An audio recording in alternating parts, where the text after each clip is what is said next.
Many of Chaplin's admirers regard The Kid as his most perfect and most personal film, yet it seems to have been born out of a state of acute emotional turmoil in his private life. In October 1918, Chaplin had compromised himself into a hasty marriage with a 17-year-old actress, Mildred Harris. The couple had little in common, and Chaplin's personal boredom and frustration resulted in an acute creative block. He later wrote, "I was at my wit's end for an idea."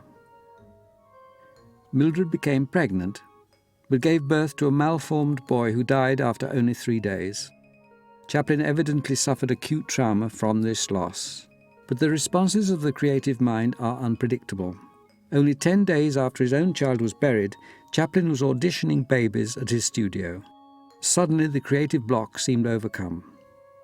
He was absorbed and excited by a new plan for a story in which the little tramp would become surrogate father to an abandoned child.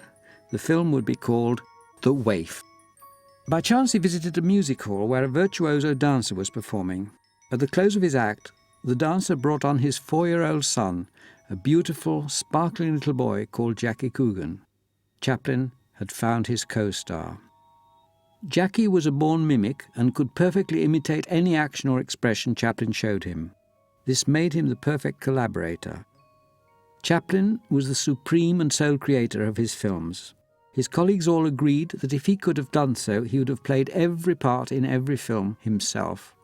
Failing this, he looked for actors and actresses who could and would faithfully and unquestioningly copy precisely what he showed them. In Jackie Coogan, he found his ideal actor. His inspiration seemed never to slacken during the shooting, which extended over most of 9 months. The only interruption was when Chaplin took a couple of weeks off to knock out a cheerfully uncomplicated comedy, A Day's Pleasure, to calm his distributors, who were desperate at the slow delivery of new pictures. Chaplin never seemed more dogged in his characteristic quest for perfection than in making The Kid.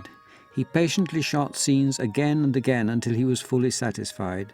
In the end, he had filmed more than 50 times the length of film that appeared in the finished picture. Such a shooting ratio, it was precisely 53:1, was far higher than for any other film he ever made. The Kid is perhaps Chaplin's most potent marriage of comedy and high emotion.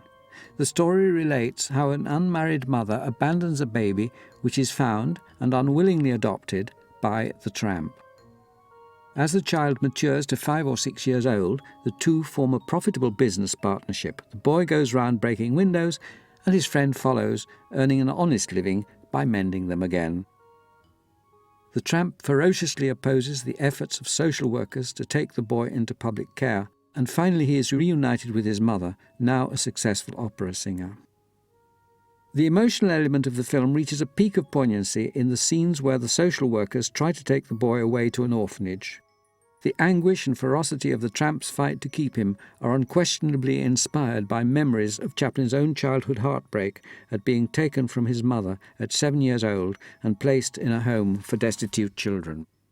By the time shooting had ended, Chaplin's now irretrievably estranged wife, Mildred, had begun a suit for divorce. Terrified that her lawyers would try to seize the Kid, Chaplin and his most faithful associates fled California. The film was edited in secret in a hotel in Salt Lake City and an anonymous studio in New York. There were to be further financial problems with the distributors, but when The Kid was finally released in February 1921, it was an instant triumph. Everywhere it was shown, perhaps the greatest triumph of all Chaplin's career.